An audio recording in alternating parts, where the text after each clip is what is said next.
Welcome back to the channel, everyone. Today we are here with another tutorial, and in this video, I'm going to show you a new VPN app that can help you get a stable and secure internet connection while browsing online.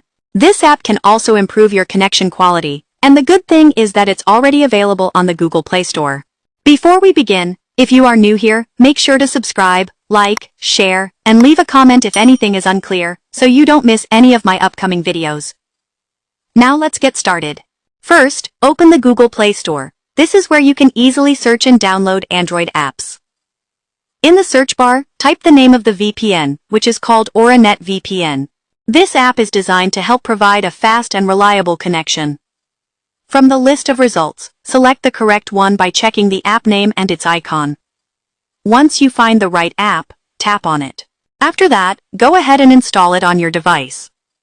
When the installation is complete, tap the Open button so we can move into the setup. Before continuing, I would like to welcome both new and returning viewers.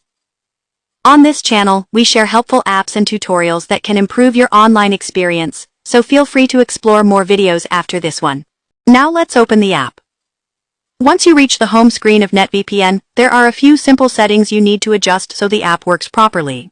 The first step is to tap on the 4 small boxes at the top of the screen. From the options that appear, select Update Notes.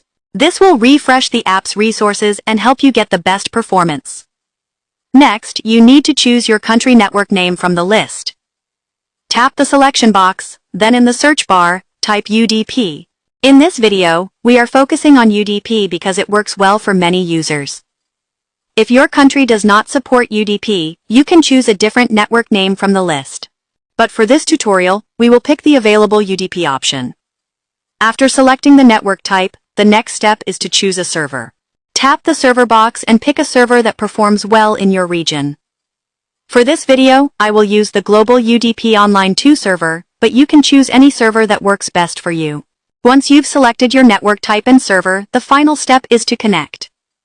Tap the Start button to initiate the connection. As you can see, the VPN has connected successfully,